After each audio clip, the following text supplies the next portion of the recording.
this podcast, we cover sensitive subjects such as abuse, suicide, self-harm, depression, and other difficult topics. We are not medical professionals. We suffer from our own mental health issues. Our opinions should not be taken as medical advice. Dread the Stigma is for educational purposes and awareness for mental health only. All right, and welcome to Dread the Stigma. I am Otis B. Dreads, of course, the lovely Lydia Manson joining me once again. Episode 4. It is June 2nd, which means a couple different things. I was not aware that it was PTSD Awareness Month, for one. That it is. And inside this month is PTSD Awareness Day, which is June 27th. And then you brought it up to me, in which I had seen earlier. It's Men's Health Day or Men's Mental Health Awareness Month.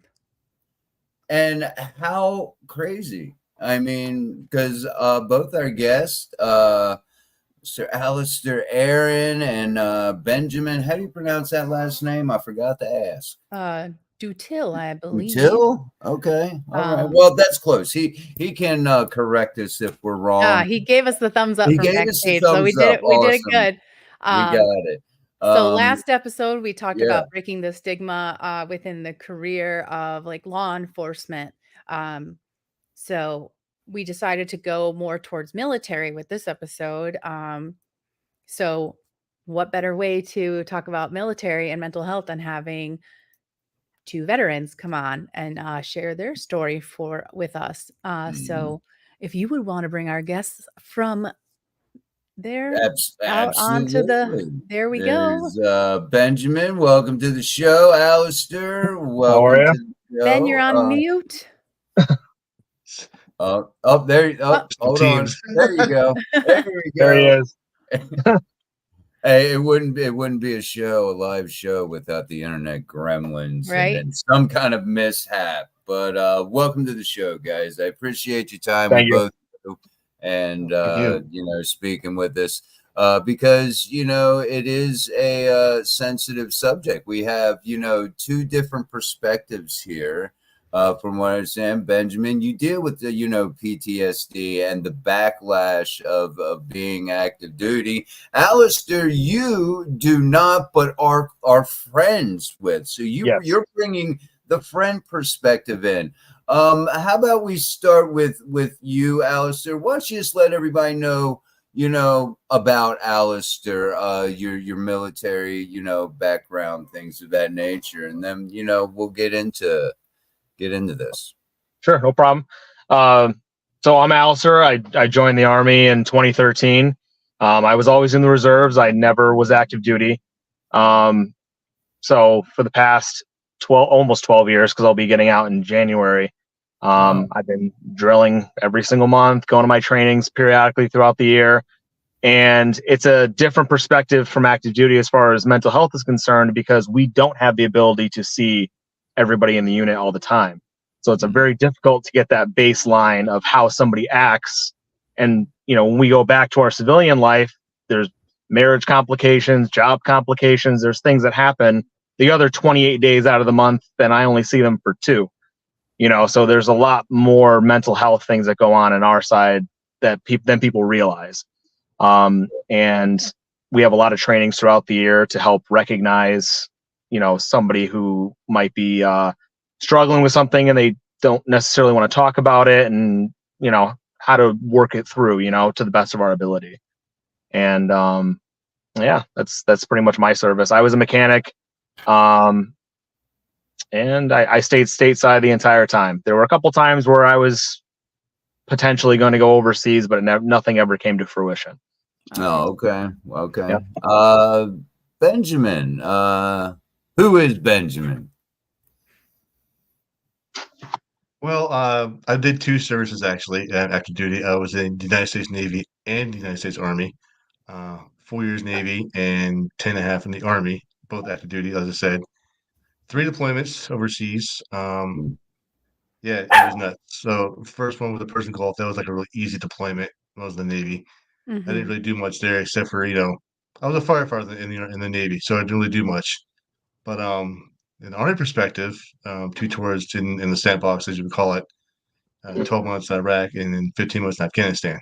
So, yeah, it's good times and bad times. So, Yeah, that's funny because my dad, he's a Vietnam vet. He was in the Navy and the Army as well. He's a paratrooper. He had like 32 career jumps, but he also suffered a lot of the after effects of coming home. I got a quick question. I know Lydia's got some questions she has, but where do you see? We're just going to jump right into it. How good or bad is the VA for helping vets with PTSD and mental illness? I'll let either one of you, either from what you've heard from on the inside. Alister, you have some friends that deal with some issues like that, and I'm sure the VA is their go-to. What's the current state of the VA when it comes to PTSD? Is it helpful? Could it be a lot better? Or mental health in general, because I know mental it's health not in just general, PTSD, right. depression, anxiety, all those other mental health illnesses that veterans suffer from. Okay. I mean, Ben, you can go first because you're dealing with something going on. So, well, in my perspective, I think it depends on which VA facility you go to because each one is different. Because the one I had in Seattle was really good when I was living in Washington State for a while. They were really good at advocating mental health, and I loved going to their counselings and their meetings and the support groups. But when I moved over to the East Coast, the facility is like Central Philadelphia, which is nuts. So them, not so much. They're not very helpful. And I hate to say it because, I have a lot of friends that work in the VA. So and they tell me all the good parts, the bad parts. But like I said, it depends on the facility and the staff, how much they want to be proactive, how much they want to interact in your life. The doctor I had in Seattle was calling me once a month to check in on me because That's awesome. seeing the psychiatrist for a while, and I went through mental health counseling after my return from Afghanistan because Afghanistan really messed me up. So, but like I said, when I moved here to Philadelphia, not as great as it was in Seattle. So I think it just depends on the facility and who the staff is. Yeah, that's what I've heard too, as well as I mean, there's tons of pamphlets that we have trainings. There's always different phone numbers to call, and you can talk to what we call a first line leader, and you can follow your leadership and try to get some advice that way on the reserve side. But from what I've heard, as far as the VA specifically, it's not the greatest support. They do have pamphlets and advocate groups and things of that nature, but from what I understand, it's not the greatest support. Wow.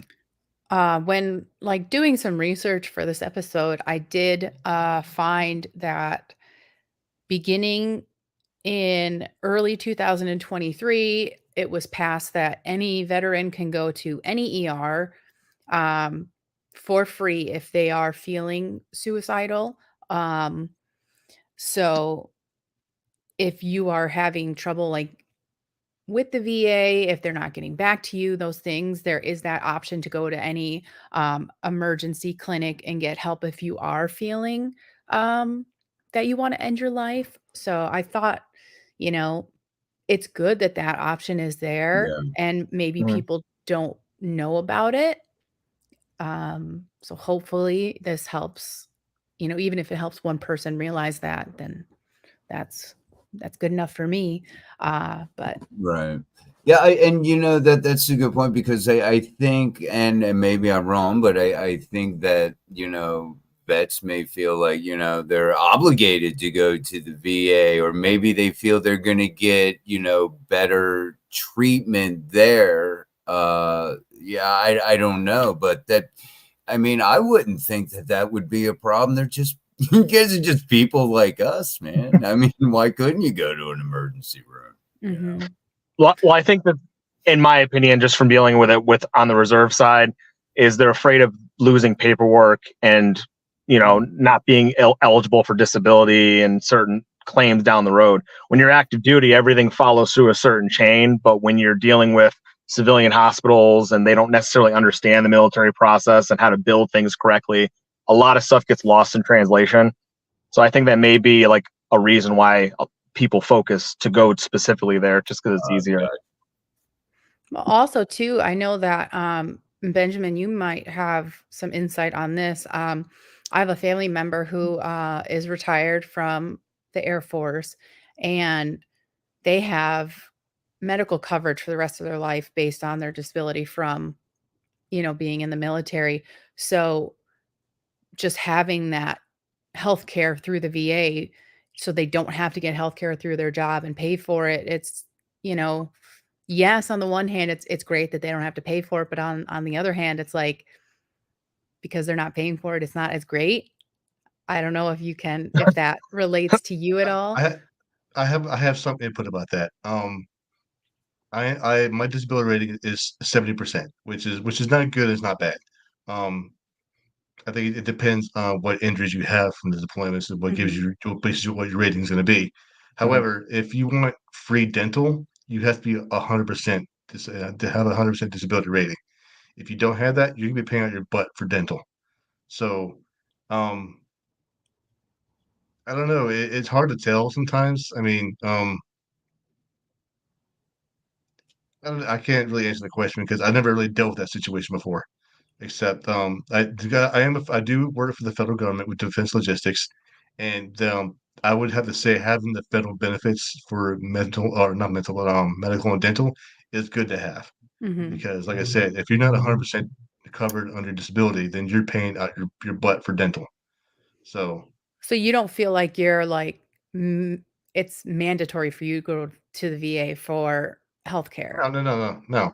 I mean, I do with the VA 'cause it's free, but there are some clinics and hospitals that do fall under the VA network, like Okay. Cooper Healthcare here in New Jersey falls under their network, which is great. I could walk into any Cooper, urgent care or ER, and everything's free for me there. I won't get charged for anything. Oh, But that's great. any other hospital, I don't know. I think it has to fall within the VA network. If it doesn't, you're going to be paying a copay and a huge hospital bill. Mhm. Right. So. Mhm. Which I'm sure does not help with if you're struggling, like, mentally, like, now you get a huge bill for something that, Correct. you're even pushed farther over the edge. So Ben, I know because you do have these issues, are you comfortable speaking about them? Yeah, I am totally. It did took me a couple of years when I returned home from Afghanistan. It took me a while to open up after Mhm. what I've endured and within the sandbox. I mean, I can tell you stories that will probably give you nightmares. So, it's just I can talk about anything. So it depends on what you want to know. I can tell you. But yes, I do What are suffer you PTSD. what are you struggling with? Majority of the time it's PTSD. I mean, I could be sitting here, I hear a loud bang, and I jump out of my skin, which is Mhm. nuts. Um, or I remember driving down the hot road one day and a car backfired. I had to stop and pull over, and I was like, "Holy crap! What the hell just happened?" Mhm. And it scared me. And fireworks, I've gotten to the point where I got over fireworks, but yeah, it was crazy. The anxiety is okay. I got a lot better. I'm taking medication for anxiety, and I do have other ways to cope with it. I have 3 dogs, which is really great. So, the dogs help me a lot with my anxiety and depression, and my fiance, she's great at supporting me as well because she knows what I went through. No, that's great. I'm glad you have that support system. You said that it took you a couple of years to be able to talk about it. So, was that because you just were did you have did you feel like there was a stigma that kept you from talking about it, or were you just you weren't ready, or you just didn't think anybody would understand? I guess it falls under all those categories. I mean, at first, I wasn't ready to talk about anything at all. I Mhm. mean, if I heard words like sandbox or like trigger words like Afghanistan, combat, whatever, I would just really just shut down. So, but other than that, I mean, it took me a while to get it, but now, like, I can talk to anyone about what I endured over there. So it just depends. I mean, everyone's different when it comes to handling other situations. Now, Alister, you said that you have friends that are going through things. Do you find that it's difficult for them to open up to you, or do they come to you? Like, are they comfortable coming to you to talk about it? One does in particular. They'll come to and talk to me. I went to high school with him. He joined while we were in high school, and he deployed immediately. I mean, that was like his big thing, because I graduated in 08. So if you join the military in 08, you're 100% going overseas. And he was 11 Bravo, which is infantry. And that was like his dream. I mean, this kid was like 12 years old, wanted to join the Army. That was his big thing. And he went. And when he came, because I went to school with him, when he came back, it took him a long time to open up to me, probably about 4 or 5 years after he got back. But I mean, he doesn't even want to talk about the fact that he was in the service anymore. Whereas that was the complete opposite of what he was, growing up. I mean, he doesn't want to, like, there's some people that are really, really proud of their service, which they should be. They have the bumper stickers, the hats, the shirts, whatever. He doesn't he doesn't want to be, the reason why he doesn't even wear those things is he doesn't want the conversation to even come up. He doesn't have any tattoos that you can see, like some people have like their, insignias on their arms and certain sayings and all that. He doesn't even want the conversation to come up, and that was his trigger, and I don't know specifically what he saw, because he didn't want to get into too much detail. But he struggled for many years, drinking, got into drug use, and it was a problem. But he opened up to me a little bit, and we were able to work through it and the best we can. He's in Florida now and doing a lot better for himself.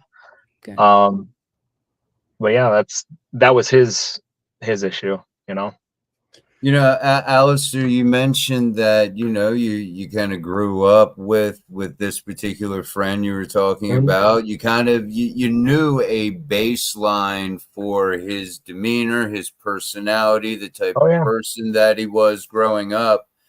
And then you seen a completely different, person. I've heard the phrase, vets come back a ghost of themselves. Like there's something missing from this person, something that was taken away due to a traumatic event. It was easy for you to, probably see that. Correct. Was it? I don't know how close you were to him, but did other people see this as well? Was it as obvious as it was to you? Yeah, 100%. His dad served in the Army as well. I mean, that's more than likely his inspiration as to why he wanted to do it since he was like 12 years old. But his mom definitely saw it because I talked with her for a little while. I wasn't too close with his brothers because there was a pretty big age gap between them. They were like 10 or 12 years older than he was. But I know his brothers noticed something as well, which I heard through their mom. And he was kind of like, an extroverted, goofy kind of kid in high school. And then when he came back, he was like, 30 pounds lighter, pretty cut. Like the way that you are in the infantry is you want to have more like a swimmer's body than you want to be like super, super jacked. So like he was pretty cut, but he wasn't like overly built, if that makes sense. Yeah, right. But he was just like what you said, he was kind of like the shell of a man, he was just a different person than he was when he enlisted. And it took him a long time to work himself out of it to be more normal with the fireworks and things of that nature. I mean, I've never deployed, so I'm not going to pretend like I know what it's like to experience that. However, in a lot of our training events, there's an event in California called NTC, which is like the National Training Center. It's supposed to be like a mock deployment, and they'll use fireworks to simulate, IEDs and things going off in the distance and things of that nature. And even like 4th of July and whatnot, or even when it's not 4th of July, sometimes kids just buy fireworks in Pennsylvania and they'll just fire them off in the backyard. Yeah. Sometimes it's just like, oh shit, like something's going on. Like, whereas normal people or like civilians will just think, oh, it's fireworks. Like I'm thinking I'm at like a training event. You know what I mean? Because they're just firing this stuff off in the backyard. So it's interesting. It's interesting. Yeah. So Benjamin, when you came back, and even when you finally retired, did people close to you notice a difference in you? And did they bring it up to you? After I got out of the military, did you notice a Yes. difference? Oh yeah, they definitely did. I mean, I've loosened up a lot more. Um, at first it was hard for me to transition out of that phase. I mean, it took me 2 years to stop getting high and tights and fades in my haircuts. So, um, go to a barber shop and I'm like, do I get a fade or just a little bit off the top? So either way, I don't get the fades and high and tights anymore, which is great. Got the beard going on, everything. I'm more relaxed. Either though sometimes I still have that mentality. I'm still get up at 5 o'clock in the morning every morning, no matter how late I go to bed. I can go to bed at 1 o'clock in the morning. I'm still up at 5 o'clock in the morning, and I'm still like drinking the coffee first thing in the morning and preparing my stuff the night before. It's that mentality that it sticks with you. It's like if you're on time, you're late. If you're early, you're on time. I don't know if you ever heard that phrase Yep. before, Alister, in Mhm. your training. Oh, absolutely. It's like I start working. My schedule starts at 7 o'clock in the morning. I'm at work at 6:30, just sitting in a parking lot waiting for people to walk in so I can clock in. So Yeah. it's nuts. Oh yeah. It's but yeah, I've learned to loosen up a little more. A lot of people have noticed that I'm not the same part of my lineage. I'm not the same asshole I was when I was stationed at Fort Hood. Mhm. So yeah, I mean, but yeah, some that's still ingrained up here now. I still have it's nuts. I still did the 45 degree corners on my bed sheets and cleaning my house twice a week. I mean, it's nuts, but it's there. So, I mean, it's interesting because, like Alistair, you're in the reserve. So you say you do Mhm. your what is it? 1 weekend a month, 2 weeks a year. Correct. Yes. I mean, there's things in between, but the way it's supposed to be set up is 2 or 3 days throughout the month, and then 2 or 3 weeks throughout the year you go somewhere. And then Benjamin, you were full active duty. So I I guess from an outsider looking in, it would seem like Alistair, you would have a easier time adjusting back to civilian life because that you live a majority of your life that way, as Yep. opposed to Benjamin, you were full on, deployed, and that was your 24/7. Um, and then coming back into a civilian life, like you were saying, you still go by the mentality of being on the what you were doing in the military. So do you feel like I know you just kind of talked about it a little bit, but for both of you, do you look at civilian life differently now as opposed to when, Alistair, you're doing your requirements and Benjamin from when you did do your time, if that makes sense? It does. Okay. For me, from being in the reserves, there's two types of people that come out of basic training. They either revert back to being a civilian, and that's how they stay for the remainder of their time. They get fat, they get lazy, they get complacent. And then you have the other side that's disciplined, and something wakes up inside of them after they complete their initial training. It's literally one or the other. There's nobody in the middle. So as far as like transitioning back to civilian life, like for me, like I was on the other side where I became like I was already a reasonably disciplined person to begin with, but I became even more disciplined because like it kind of teaches you a different way to think. Some people may say it's wrong, some people may say you're too aggressive or an asshole or whatever, but it kind of holds yourself to a higher standard, and you start to realize how many fucking excuses people make to like not exceed, Yeah. So that was hard for me to adjust even now, like, because I'll set a goal of some kind and I'll, hopefully get to it over time. That's the whole point. But it's hard for me to relate to other people that constantly make excuses. So I guess that would kind of be what you said. Is it hard to relate to other civilians? That's my struggle. It's just like, stop making excuses. You know what you need to do. If you're late to work, get up earlier. If you're spending too much money, budget. Like if you're like, you know what I mean? Like there's things that you can do to overcome that. And some people can't get out of that when they're in the reserves. The reserves is not for everybody, because it's like you have so much time as a civilian that some people forget that they're even in the military, and it's harder to keep up with your standards because we have height and weight standards just like active duty does. We have training requirements just like active duty does. And if you don't take that stuff seriously in your off time, you're going to fall behind. So it's tough. you know. Well, you're not alone, because even as a civilian, it aggravates the shit out of me when people don't have common sense, and you know, it's like a superpower, you know, nowadays. I know. What oh, yeah, go no, ahead. Go ahead. no, you go. I feel like I've been doing all was the talking. I was, you know, because I have obviously I've never been in the service. I do, though, have what they call complex PTSD, and I know that there are a lot of therapy options out there that don't even involve, you know, medication. I'm on medication. My medication has been working okay. I still have issues now and then. I wanted to ask you, Benjamin, because we don't want it all doom and gloom throughout the whole show. What's been helping you? Tell us about, because you said that, hey, you're a lot better than you were when you first came back. Tell us what you've done to take and be that better man, and not let, you know, the past affect you so much. I took up hobbies, of course. So Yeah, fishing is relaxing, of course. I love going fishing. They said that I got 3 dogs, the dogs. and Yeah, because if I'm feeling like down, I go in the backyard, I throw a ball a couple times, and they're happy, and I'm happy.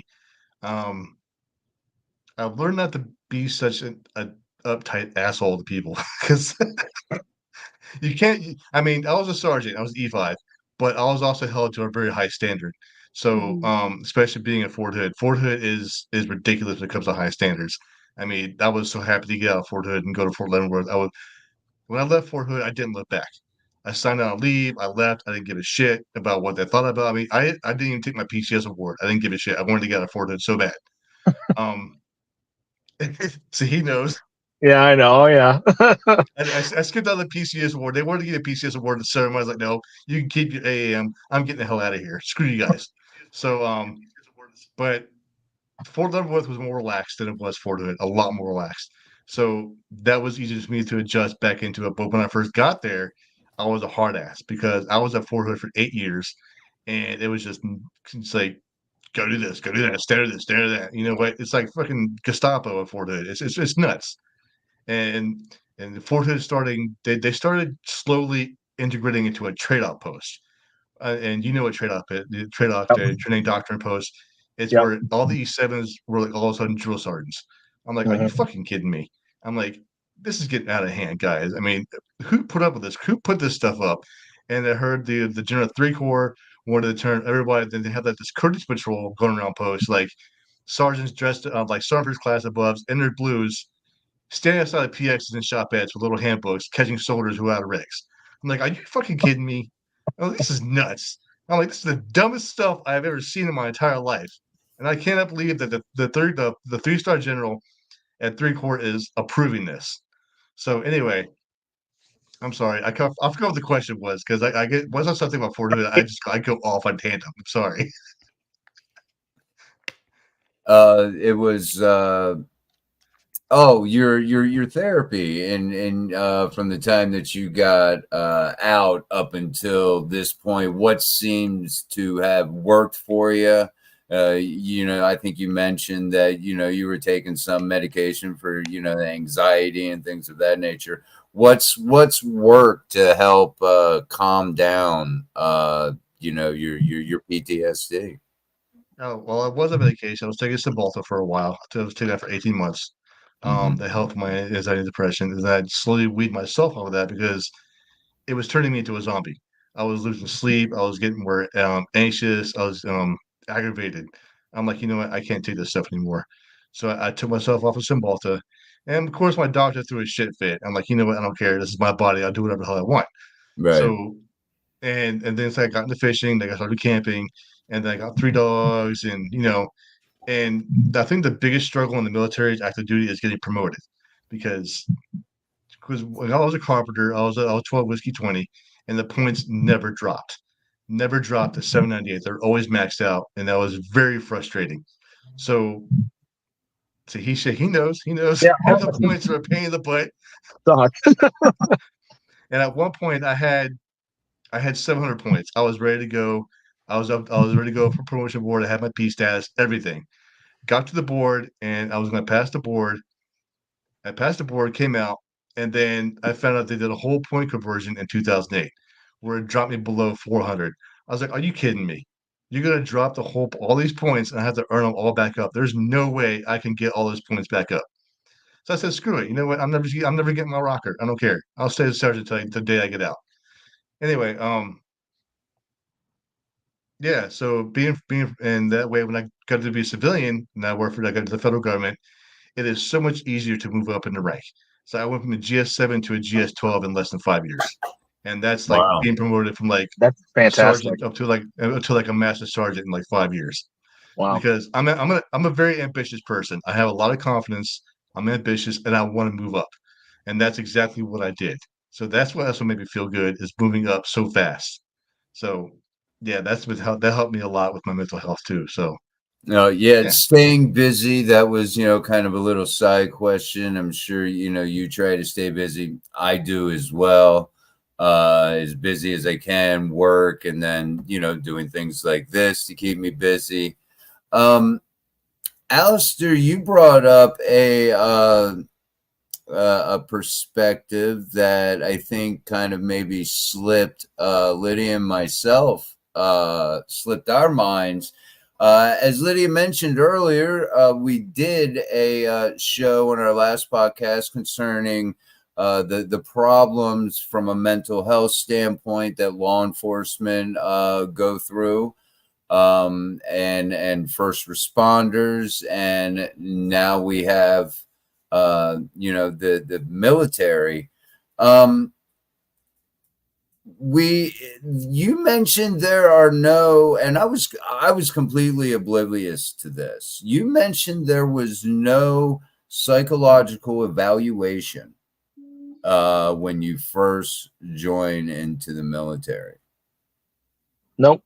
There's no initial psychological evaluation. They'll ask about your medical records. You're supposed to disclose any, old surgeries, anything like that. But as far as evaluating yourself like you would if you were to be a cop, it just doesn't happen. There's no interview process. So I had to take a 1,200 question mental health evaluation to get hired when I was a corrections officer. And then I had, and then you have to go sit with the psychologist. Mm-hmm. So it's interesting that you don't have to do that to get into the military. Yeah. No. I mean, a lot of people will display signs when you're in basic training. You know what I mean? And I mean, I had one kid day one. Obviously the whole point of basic training is to break you down and build you back up. That's the whole point, is to get rid of as much of the old civilian as you possibly can and try to survive the next 9.5, 10 weeks. And this one kid, like literally day one, we were only there for like 3 hours, and he already said that he was going to end his life, or he made implications that he was going to. And it's interesting because you don't know where anybody comes from. You don't know their childhood. You don't know their background. You don't know why they're there. Everybody joins the military for different reasons. Some people have to have a job. Some people are homeless. It's like some people going for the college benefits. And for this particular individual, he was like 19 years old. And for whatever reason, what was going on in his life back home carried over to, I went to basic at Fort Jackson in South Carolina, and he eventually was going to get discharged because he had made an implication that he was going to end his life. But had he been evaluated, when he initially joined, maybe that would have, saved that spot for somebody else who was in a better position with their life, for lack of better words, Right.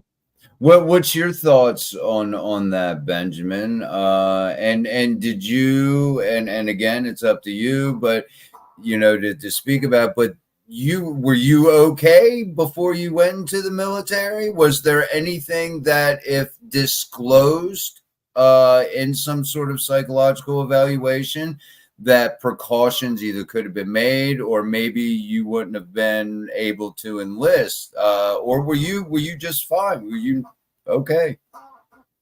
Well, according to the doctors, I was just fine going in. So I think going from one branch to another, I mean, the Navy's easy. I mean, it was like a day at the beach every day at the Navy because everyone knows the Navy, the Air Force is like the two easiest branches of the military. Um, but when I went, of course, when I was transferred to the Army, it was a lot more challenging. So, but going through MEPS and just seeing all the psych doctors, the medical doctors, doing all that stuff like that, they all seem they say this guy's he's 5 by 5, he's green across the screen, he's good to go. So I never had any issues going back in. So I mean, but getting out, I mean, now I have stenosis, osteoporosis, two herniated discs, PTSD, anxiety, courtesy of the United States Army. So that was my parting Right. gift. So, so you said seeing a psychologist. So that they did talk to you in the beginning about your mental health background. Yeah, well, in the Navy, I didn't experience anything trauma. Right. So even though I was a firefighter, I mean, baby, I had a blast being a firefighter in the Navy. I had a really good time. I mean, the thrill of fighting fires and rescuing people, it was great. But I never experienced anything traumatic. Right. So you just kind of got by on your previous experience, and they didn't worry too much about what was going on. No, they're like, he's good to go. They signed all the paperwork, and yeah, I was off the basic training like 3 days after. So it's absolutely mind blowing that I think it's much trauma and horrible shit that law enforcement see. Military's 10 times worse. Exactly. I mean, why would you not, sit down and try and get a little bit of a, psychological background, see if this person, they do take a lot of, time to make sure you're physically fit. I know a buddy of mine could not get in the military because he couldn't be due to previous back problems. He couldn't bend down and touch his toes. He was not allowed to join. So there are some things physically that will hold you back, and they do look for, but they don't seem to really look much if they're not given an evaluation. They're not looking much into the mental health aspect of it. I think it's just because we're out of the public eye. No. It's like nobody has their cell phones out. You know what I mean? There's not security cameras that backfeed to Facebook. It's just we have our own judicial system that we have to follow, so it's like, I think it's really just, they have to evaluate the cops because it's a liability issue. The government can bury whatever they want to bury. So all they have to cops are more in the public eye. I get that. Yeah. I think that's probably why. Throughout your time in the military, do they do evaluations to see how you are throughout your time? No, I mean, not as an individual. I mean, if you have something going on, they always say reach out to us. But as far as like an actual interview, I was never interviewed. And Benjamin, for you, did like throughout your time? Well, me being probably one of the, I wouldn't say the smartest people in the room when I was in the military, but I did implement squad leaders check up on their soldiers at least twice a week. Because you got people going divorces, people who get DUIs, people who were suicidal, people who live in the barracks too long. I lived in the barracks for 8 months and I was depressed. I couldn't wait to get out and get housing. But the soldiers going through everyday things. And like, I got divorced while I was in the Army. I came back from Afghanistan and my wife wanted a divorce. So that was really heartbreaking. And so I knew what I was going through, and I wanted to know what my team members were going through because, being a team leader, I had 12 soldiers under my charge. That's 12 soldiers I had to look out for, their mental health, their well-being. And I implemented the idea, hey, let's do a worksheet, let's do like a study guide and their counseling packets, and let's check up with these guys at least twice a week to see how they're doing. And whoever had like the most things going on, like divorce, DUI, we would consider them high-risk soldiers. So, and my commander's like, okay, let's do this. I'm going to approve the shit out of this. The stamp is good to go. And next thing you know, it is going on battalion wide. It's not like wildfire. Everybody's just doing it. And I'm like, this is what I like to see because I had a lot of soldiers in my company requesting to come into my platoon because they knew I cared about people. Because that was my job, to take care of these soldiers, to mold these soldiers into leaders. That way they can get their stripes and carry on whatever they got to do. So Yeah, if people can do that, just check on someone at least twice a week, at least once a month, and see how they're doing, that could be a big difference in someone's life. I mean, my mom calls me every once in a while. I have actors that I know that that interview for my podcast, Hmm. and who are veterans. They call me and see how I'm doing, especially doing like Memorial Day and Fourth of July and all that stuff like that, D-Day. Because you have no idea how that's affecting somebody. Yeah. So yeah, it's just reach out to people, let them know that you care. I mean, it's very simple. So you said that you came up with that idea for your platoon. Um, did the actual military do anything to check on the mental well-being of its office, of its officers? That was above my pay grade. I had no idea.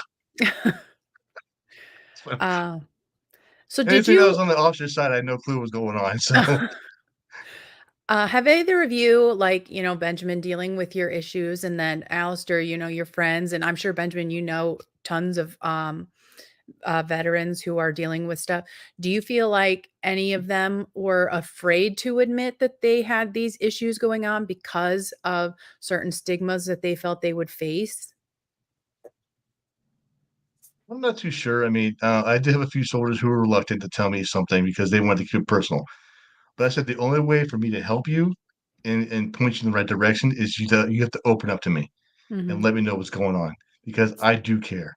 I may seem like a hard ass 90% of the time, but the other 10% of me is that I do care about you because I've had soldiers who got divorced a couple of times or who got DUIs or whatever, and I don't know if Alice is familiar with this, but leaders we do barracks checks.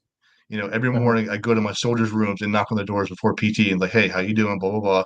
Something going on. Come find me later after PT and we'll talk like around lunchtime. I'll take you to the food court. I'll buy you lunch. Let's have a chat. Let's see how you're Yeah. doing. But yeah. I mean, that's how it was for me. I don't know, but on the officer side, not a clue. Alistair, did you your friends that are having issues, do you feel like any of them didn't want to talk about it because of certain stigmas that come with it? Yeah, absolutely. I mean, I think a lot of people just don't want their business just out. You know what I mean? And I don't, Mhm. because like gossip runs rampant just in life, and I don't think people, they don't want their business just things added to it that aren't true, or somebody listens to a story wrong or overhears it. So I think that part of it is just trying to keep it as private as they can. But at the same time, just like Bennett said, I can't help you if you're not willing to open up to some degree, or at least point you in the right direction. Mhm. Um, I mean, I can only give my advice based off my experiences. So if I want to help them to the best of my ability, that's all I can do. But if it's something that I can't help with, like if it's a real mental health crisis, I can at least show them, the pamphlets that they have out in the office areas and different phone numbers, and possibly look up some doctors on Google or whatever, Right. if they want to go that route. But again, if they're not willing to open up to some degree, whether to me or to somebody else, I think that's why a lot of people it takes them so long to be able to open up. Mhm. Yeah, yeah, and our last show, talking about law enforcement, and we had a documentary filmmaker on, and that documentary, dealt specifically with law enforcement and what they go through and the trauma they experience. A lot of the officers, it was like, the police departments turned a blind eye to it, and they had just stuff it all down. I can only imagine that was the same way in the military. Benjamin, was that your experience, that they would just kind of, I call it just John Wayne it, man, tough it out, white knuckle it. You're supposed to be, tough in the military. You're doing tough shit, man. You're out there. Bring back memories, man. Yeah, there's definitely a lot of that. There's definitely a lot of that.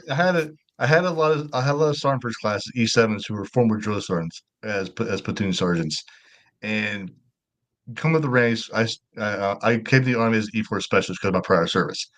Um, there were several times that I was told to suck it up, or like Yeah.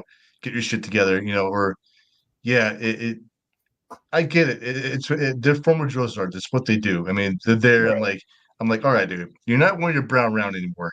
There's no no reason to be a hard ass. I get it. You were a drill sergeant for 16, 19 weeks, whatever BCT you're at too.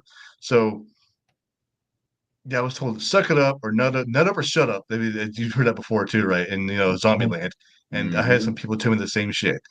And I'm like, you know what, this guy's right. And then it kind of stuck with me a little bit. So I'm like, either I got to tough it out. I mean, you got to get through it some way.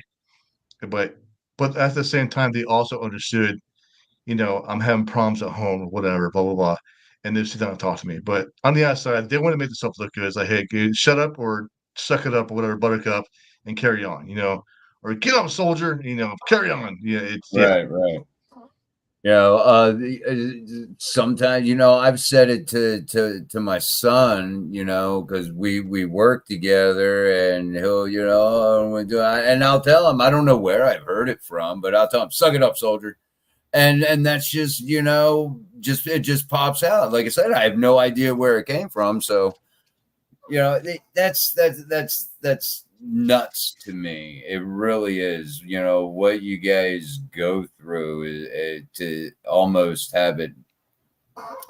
I don't know. It's not taken serious enough. I don't think.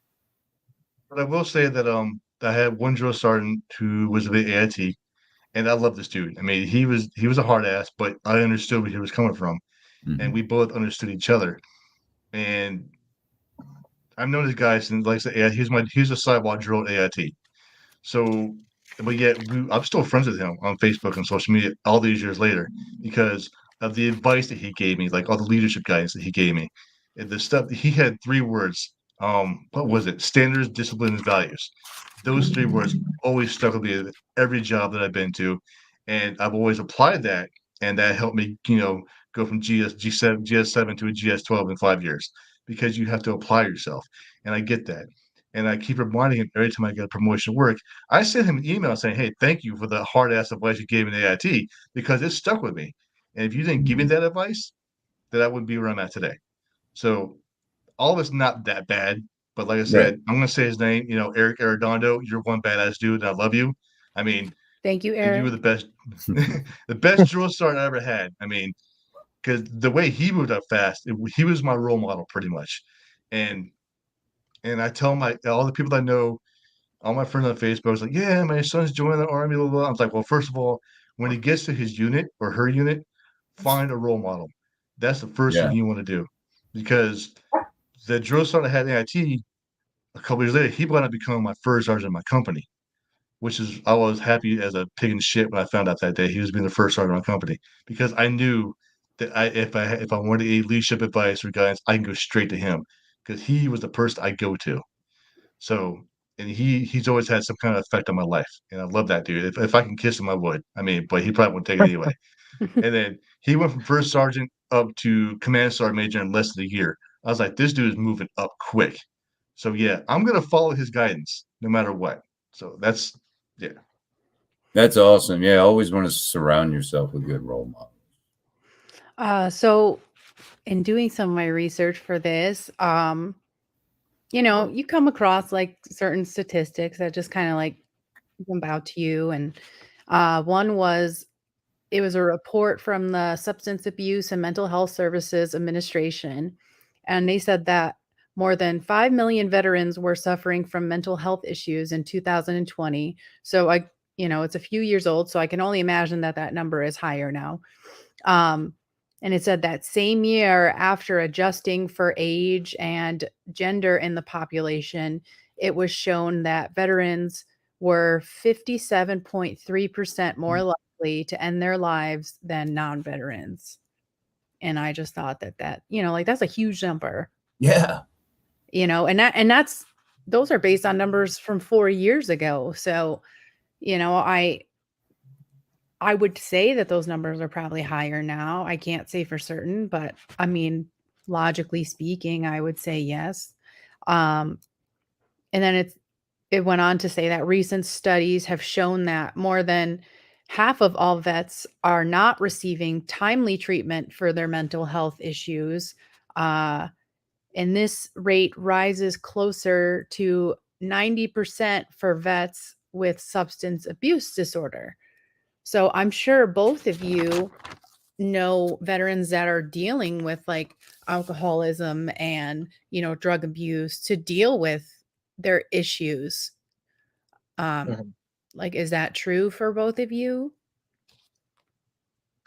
Is it true that we know somebody struggling with that?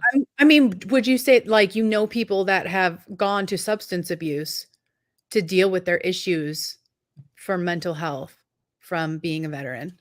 Oh, 100%. Oh yeah. I've had quite a few soldiers come to me and tell me that. Say, hey, Sergeant, I did drugs last night. I mean, what can I do? I was like, first of all, I want to drag your ass over to ASAP right now and get you counseling because you can't continue, you can't keep doing that. I mean, it's gonna fuck your life up eventually if you keep doing it. And I've also had soldiers come to me and said they had a drinking problem. They got too drunk last night and decided to punch somebody. I'm like, why would you do that? Oh no, that's what stuff going on home. I was like, first of all, you should have called me. And so I said, next time you experience that, you call me. I don't care what time of day it is in the morning. I'll come get you and I'll escort you over to ASAP with the chaplain right away. So yeah, I've dealt with that a couple of times with some soldiers who come back from Afghanistan who just that was their only way to deal with it. So it was crazy. And so like the whole point of this podcast is about breaking the stigma of mental health. So one of the articles I read, some veterans had said that, they felt the stigma was being viewed as weak, flawed, or broken. And the focus of strength and toughness that is promoted in the military may inadvertently reinforce the stigma of having a mental illness. Some others said that they believed that their careers would suffer in the military if they were to come out and say, I'm struggling with this. I'm depressed. My anxiety is really bad. Some even said that they didn't think treatment would work. So what is even the point of talking about it? Do you feel like this resonates with either of you? I think that, and this is true on the civilian side too, I think every generation thinks that the one under them is weaker than they are, and that may or may not be true in some cases. And I think that if you're in the younger generation, you're trying to find that role model that Ben was talking about. And if you're struggling and you're 20 years old, 18 years old, and you're just trying to find that role model and you're like, damn, this guy's a badass over here. He's moving up. He's drill sergeant. He's got his shit together, not realizing that they have their own demons that they're fighting, but you're always comparing yourself to that. So I think that, in my opinion, that's why a lot of the younger soldiers and even, people that have been in for a while seem to struggle because they always think that somebody older than them has had it harder. So there's no reason why I should be complaining because they probably had it worse than I did. So I'm just going to stay quiet. And I think that's what I saw more often than not, even on the reserve side. I don't know if Ben experienced that as well. Not really, not a whole lot. I mean, none of the civilian side, no. I'm a very quiet person at my civilian job. I mean, I really talk to people. Every once in a while, I'll have a vet come and talk to me, but we keep all personal stuff aside. So, yeah, it's just I never experienced any of that at my federal job. No. I did find on one of the sites that I was researching on, it was tips to overcome real or perceived stigmas and kind of move forward in your life. And it was to, one, ignore the misinformation that's out there. So educate yourself instead of giving weight to the uninformed opinions of others, because, everybody thinks they're an expert in everything that they talk about. So, if you listen to XYZ, it's like, oh, well, I can't talk about it because they said that reminds me of the suck it up thing there. Somebody who is just not educated enough, doesn't know enough about, the topic to give another piece of advice. Like, come on, we're going to go talk to a doctor right now. As you mentioned, Ben, with somebody who's drinking too much. Come on, we're going to go get you help. Yeah, it's crazy. And then, I'm sorry. Go ahead, Lydia. No, you're fine. This next one is something that you've both touched on. Connect with supportive people. No matter your situation, there are people that will support you. And you know, Benjamin, I think that's great that you implemented that in your platoon, that you were checking on them multiple times. And Alister, you know, that you're checking in with your friends and stuff like that. That's amazing that you're taking that extra step to make sure that these people are okay.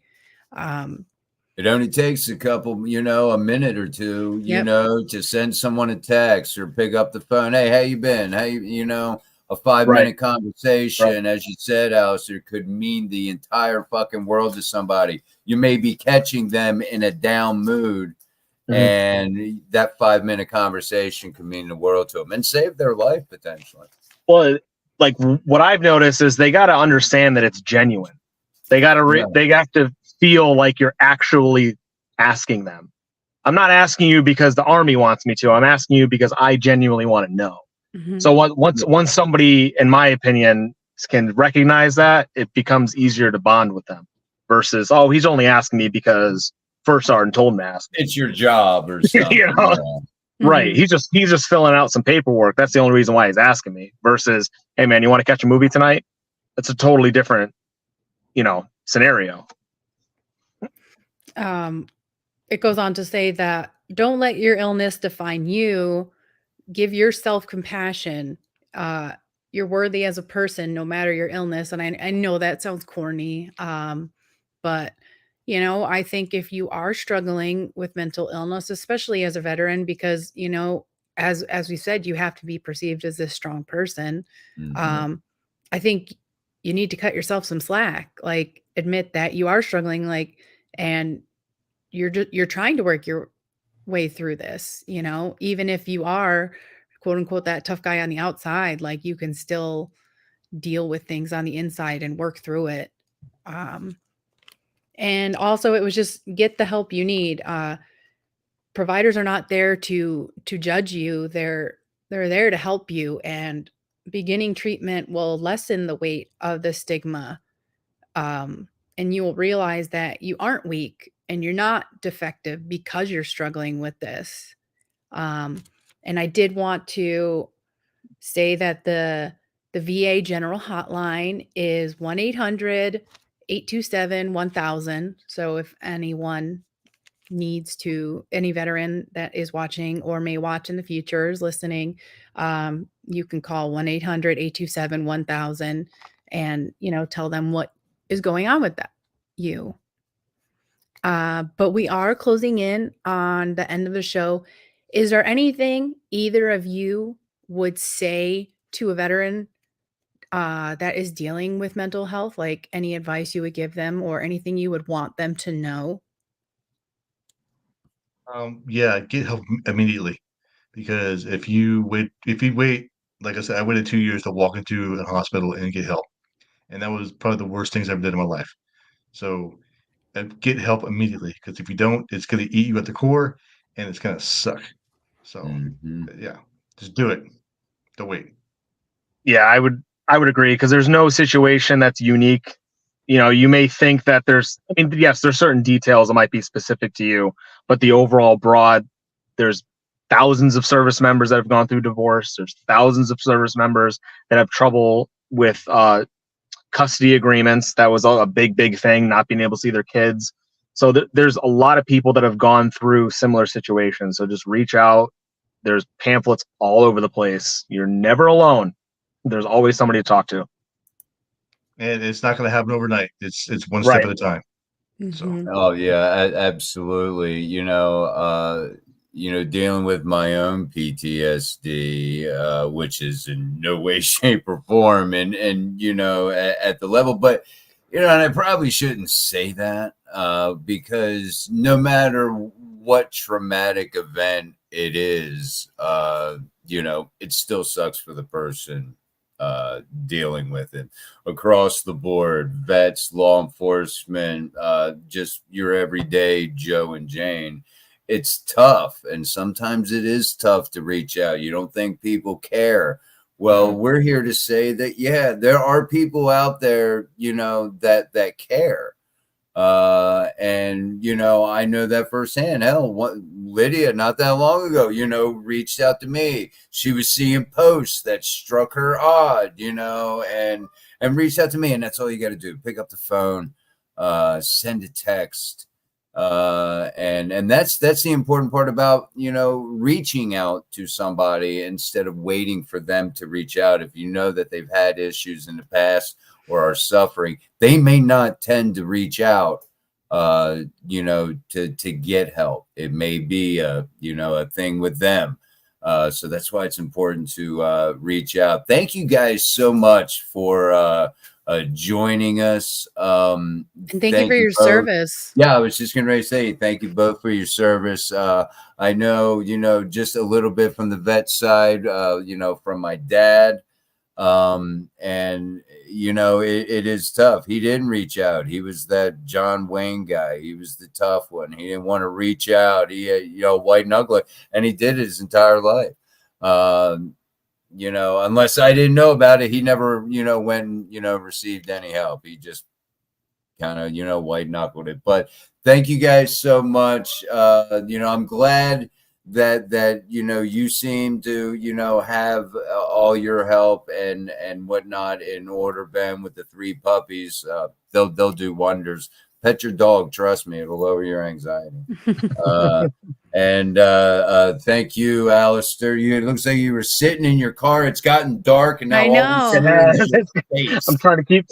Yep. Oh no, we can see your face fine. It's just like a max headroom, you know, kind of floating around there. But that was awesome.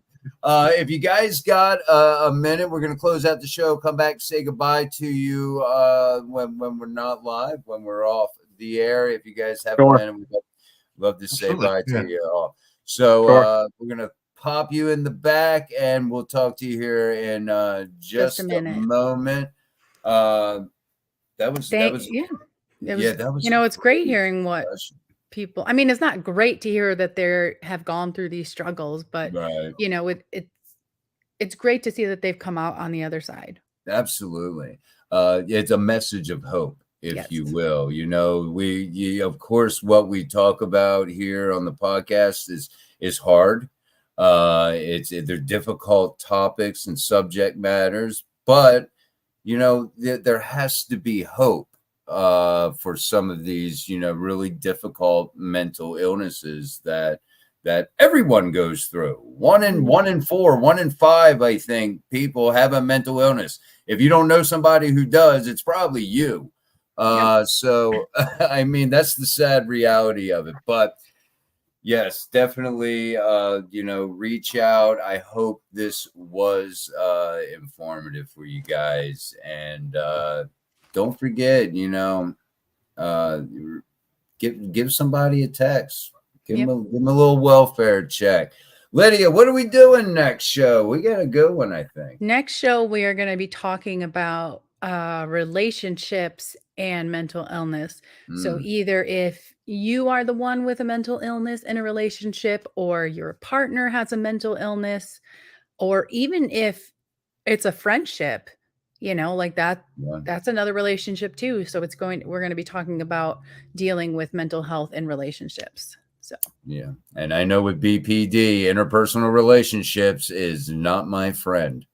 So until then, remember, we are bi-weekly, so not next Sunday, the Sunday after. The Sunday after, we're going to be talking relationships and mental illness. Until then, take care of yourself, guys.